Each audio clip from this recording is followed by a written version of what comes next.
Unique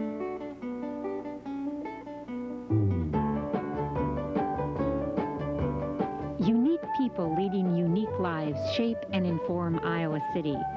This community is enhanced by these women and men who live in our midst, working, teaching, creating. Welcome to a series of conversations with people who have stories to tell. Join my guests and me, Ellen Buchanan, in a series of interviews called One of a Kind.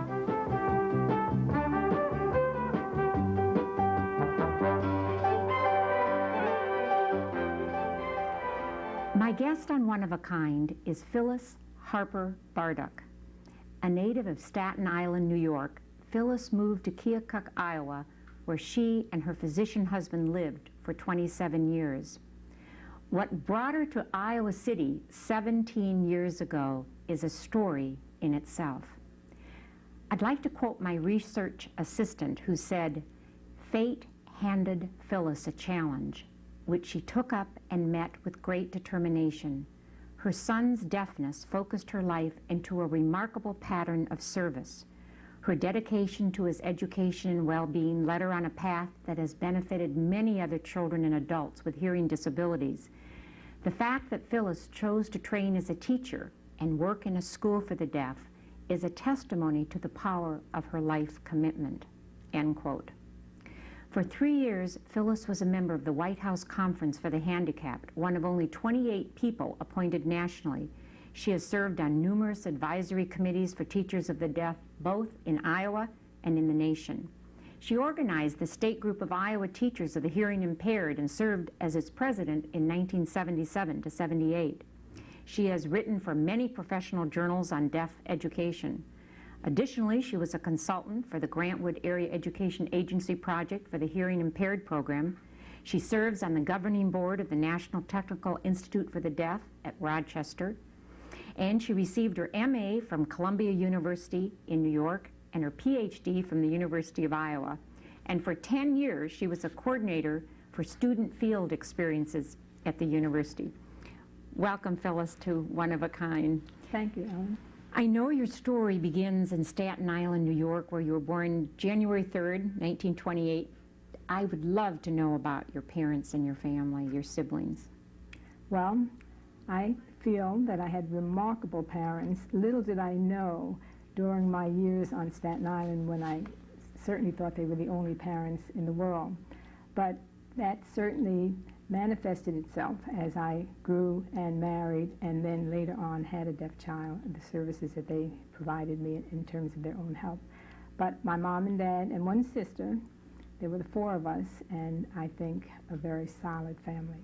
Did your mother work outside the home? Or? No, my mother did not work outside the home. My parents, they were very modest people.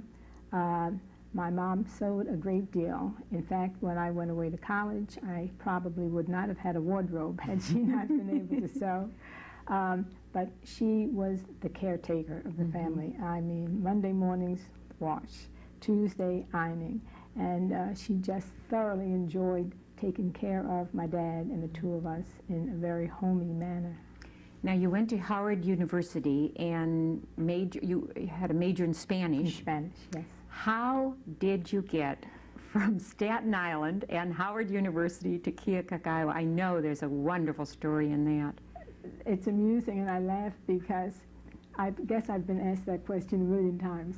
Keokuk, Iowa, from Staten Island, New York? I'm sorry I had to ask it. But and then I always preface it by saying, well, now, you have to remember that Staten Island was the rural borough. And so we were country bumpkins, and we were kind of proud of it, you know. We weren't Manhattanites. Of course, now Staten Island with the Verrazzano Bridge might as well be Manhattan. It's no longer the rural borough. So there was no change for you, was there, from Staten Island to Keokuk? So, well, even with that, there was still a dramatic change.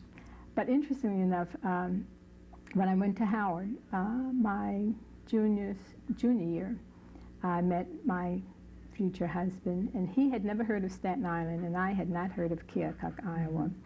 Well, he went to undergraduate school here at Iowa, and then in medical school at Howard. And it's customary, once you're married, to accompany your husband to where he lives. So that's how I got to Keokuk. Now, Keokuk was home for him. He was born there. His father was from in Lee County, and so he's a native Iowan. So you moved to Keokuk. Your husband was working as a family practitioner, and you said many, many long hours. You ended up back in New York about a decade later, going to Columbia. What happened?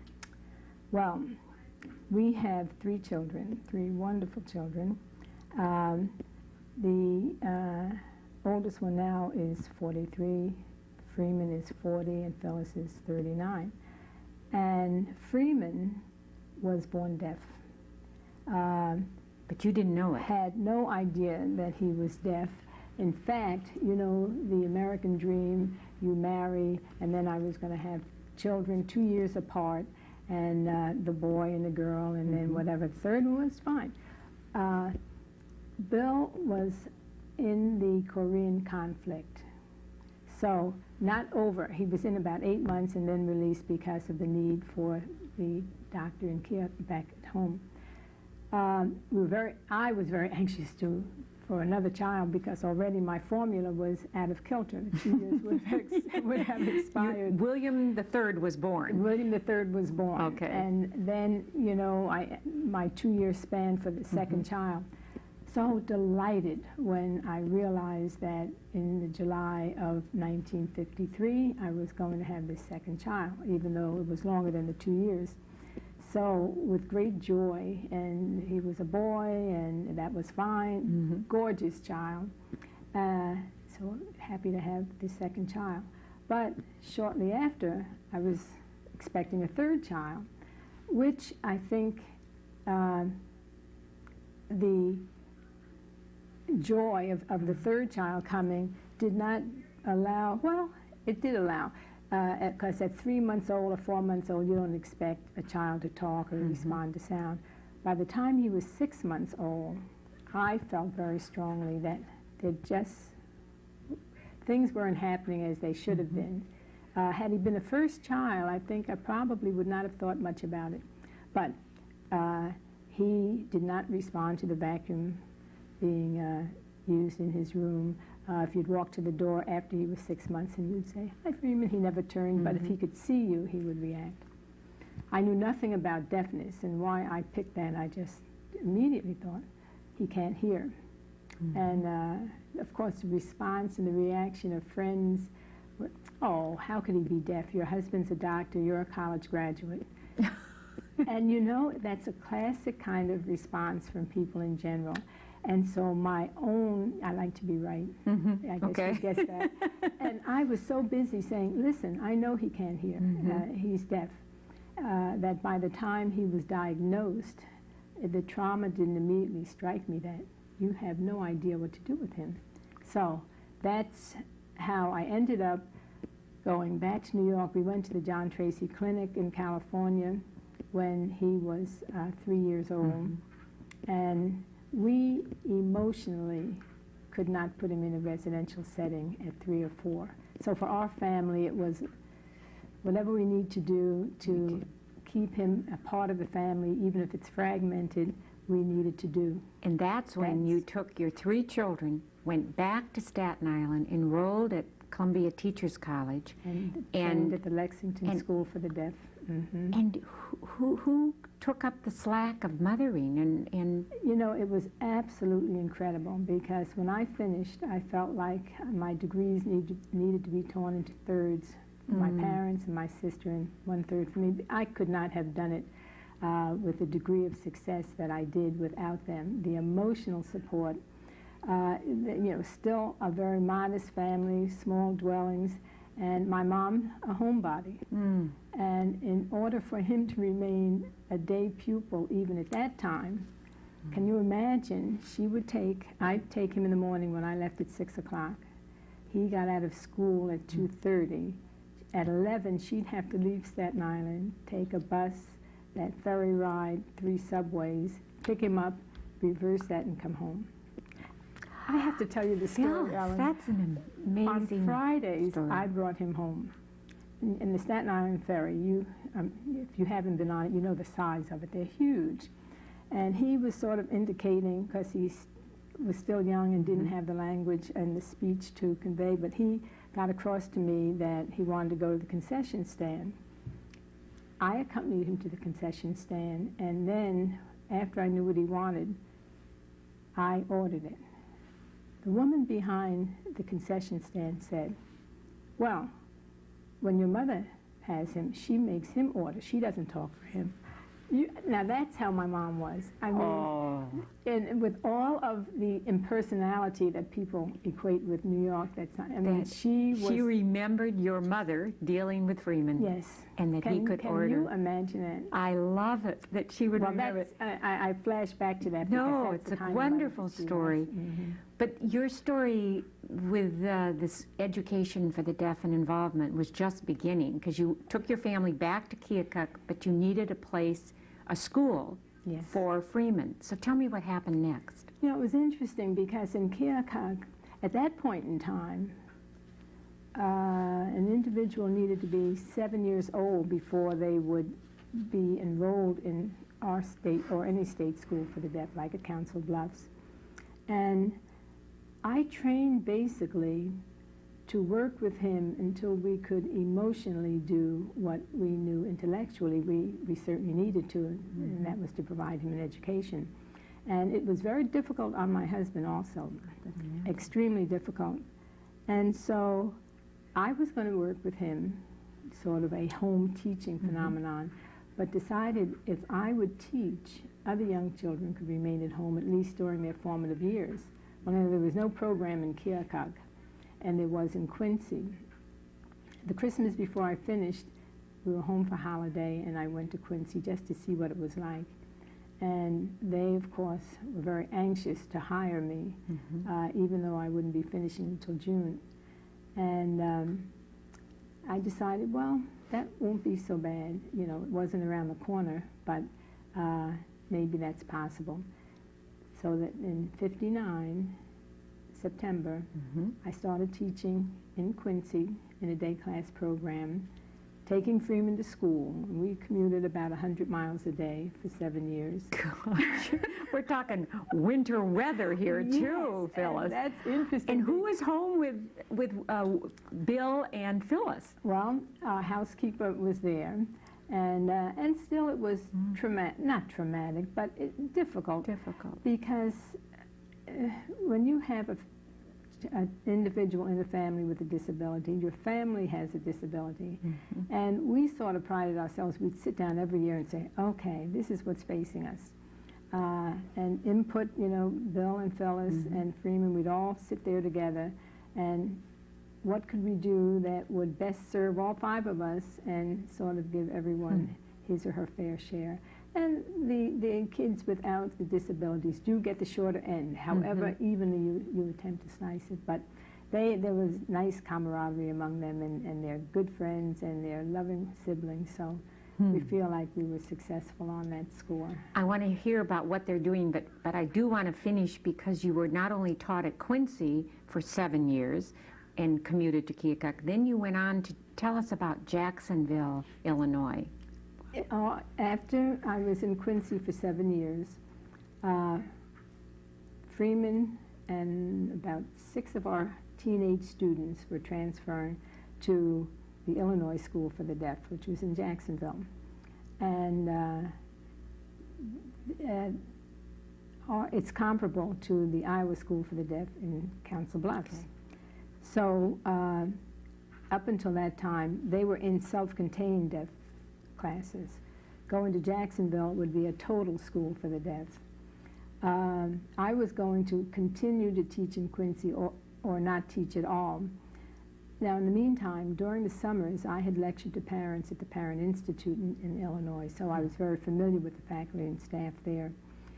Well, with the notion that I wasn't going to teach, the superintendent started contacting me to see if I would consider being the parent-infant educator. And I thought, that's impossible, you know, that's moving further away from home.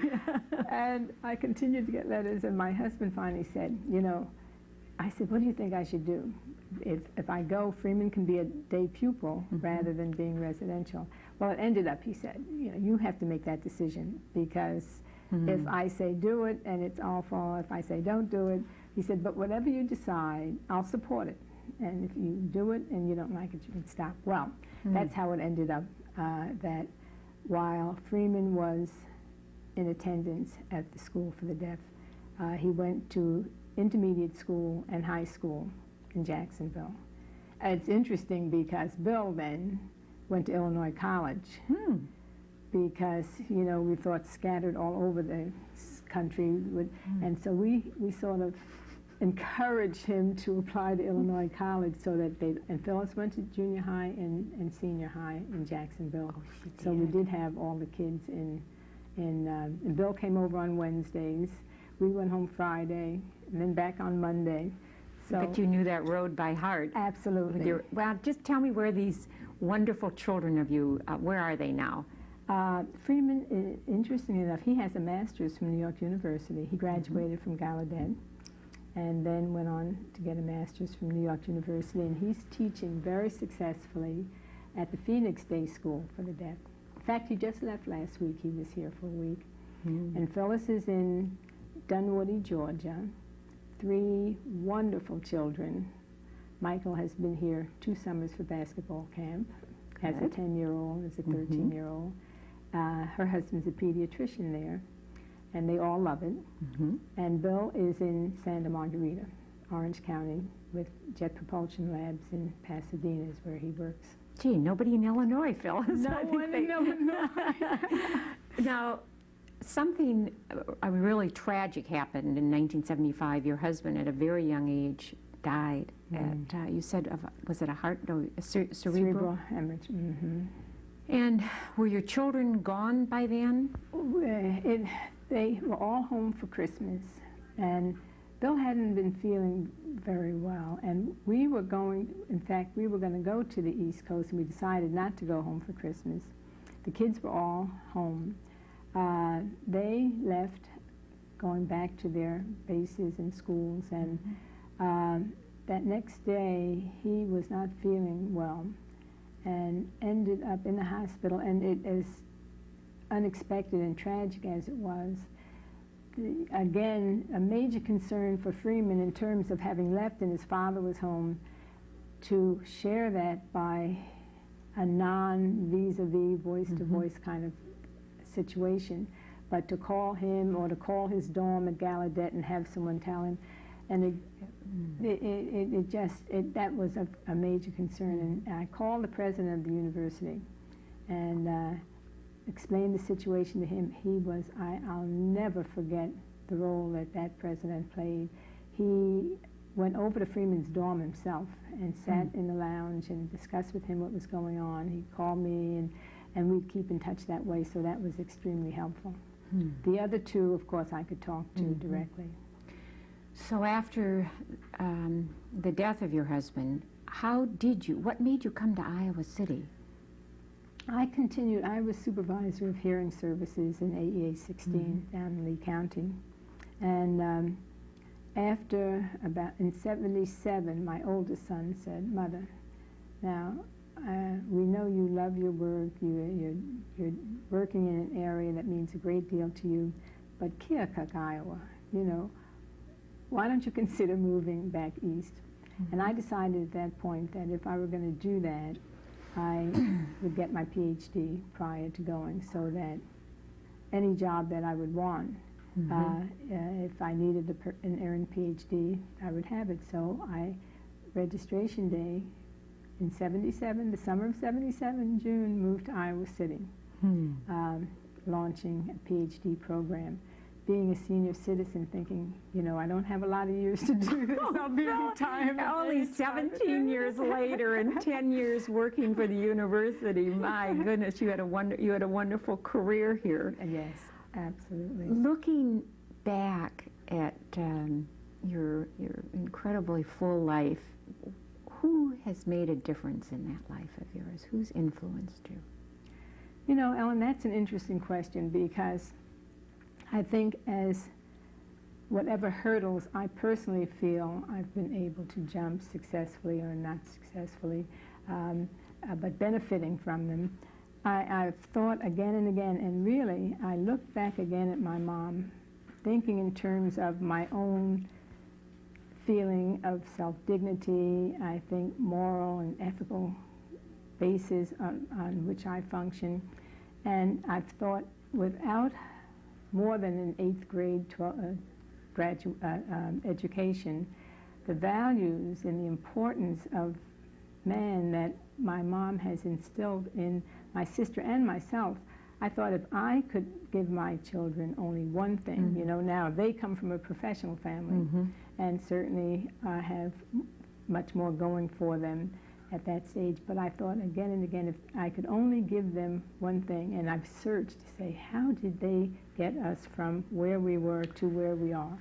And so that they have just been powerful, I feel, in terms of that form of development. Is your sister still Yes. living? My sister and I are twin-like. In fact, when I You was... call up, and you're both calling at the same time? Absolutely. I mean, it is so incredible.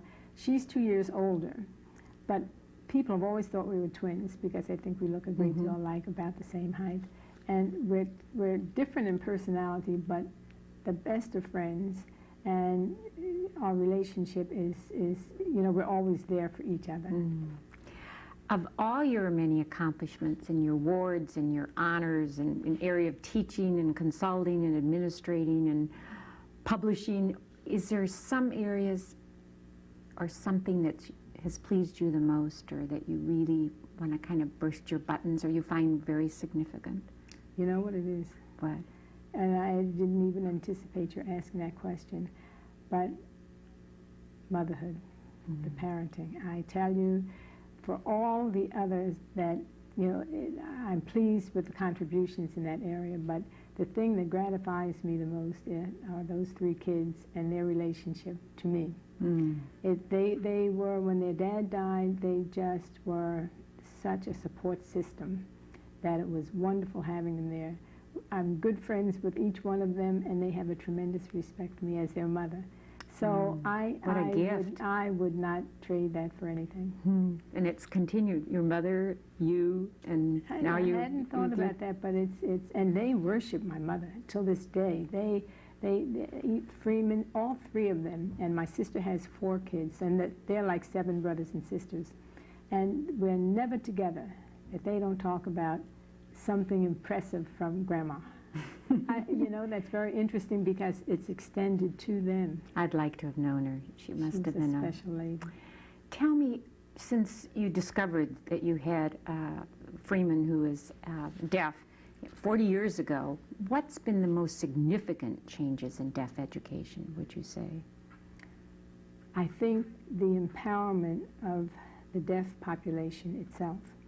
I don't know that I saw on a subway you would in New York, but in terms of knowing deafness or anything about it, that was unlikely. Today, I think deaf power now, when Gallaudet refused to accept a hearing president, I think the knowledge base of the deaf population itself and sort of taking charge.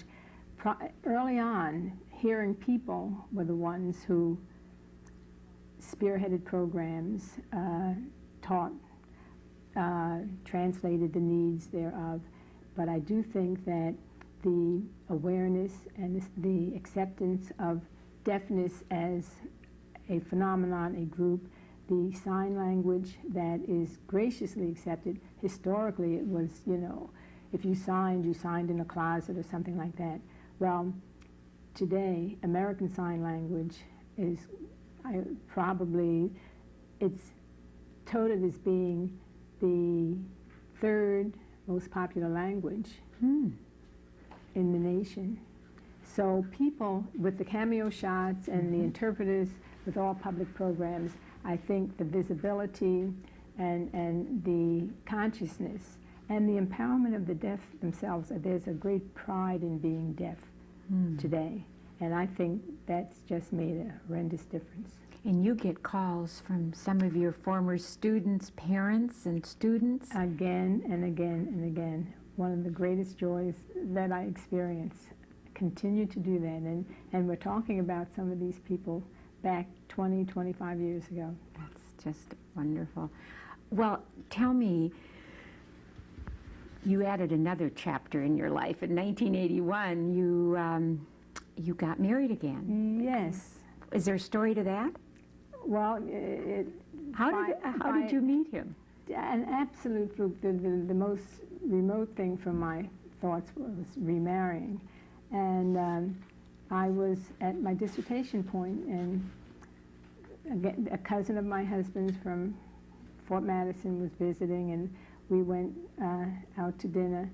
And at dinner, we were at Mace Braverman's. You probably know him. I didn't know him then, but went to eat.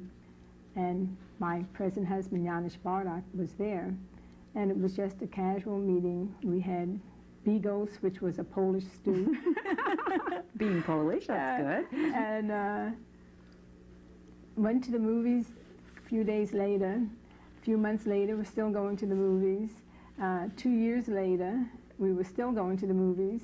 And then decided, well, this is not bad at all, you know, so that we felt like we could add something to each other's lives, and we've had a delightful relationship and marriage now for 13 years that I can't believe. That's wonderful. Because we started off saying every year we'd take 5 so we could reach 50 years. Absolutely, absolutely. You're getting there. What did you do as this coordinator for student field experiences? What was that? For 10 years you did that? Yes. The year that I finished, there was a reorganization in the college, and it was really, you probably, if I say director of student teaching, would be a familiar note. So that office where students in their early practicums, their final stages of student teaching, I was responsible for the administration of that program. I know you're retired, but you're not retired. I looked at all the organizations you're a part of and what you're contributing, visiting Nurse Association, the Elderly Services. Does this give you pleasure and enjoy these organizations? It not only gives me pleasure, but great pride in being in the Iowa City community. I had no idea the spectrum of involvement of agencies like those that we have here, and just people who really care, not only verbally, but certainly in action. You've done the school strategic planning? Yes. And the dual... Tell me about this dual relay system. The Iowa Dual Relay affords the opportunity for deaf people to use the phone. With the Americans with Disabilities Act mandated that all states have telephone devices for the deaf. And we had our inaugural call a year before the deadline. So a hearing person like yourself, if you have a deaf friend, can go through the dual relay. You would call a number, and the communications aide would talk to you, but teletype to the deaf person. So it's not necessary. I've always had a telephone device for the deaf to talk to Freeman, but now it's not necessary to have at either end that equipment, which is quite exciting. A lot of changes. A lot of changes. The advances in technology, along with education and sensitivity toward, has made a tremendous difference, I think. You have loved what you've done, haven't you? Absolutely. Thank you for being my guest today on One of a Kind. Thank you for the invitation. My guest on One of a Kind has been Phyllis Harper Bardach. A resident of Iowa City for 17 years, Phyllis has made a difference in the field of deaf education. Her work has touched many lives, both on a personal level and in the larger community. She has worn many hats: a mother, wife, teacher, consultant, administrator, keynote speaker, author, and member of state and national boards. Phyllis has lived her life with dedication, grace, commitment, and love. She is indeed one of a kind.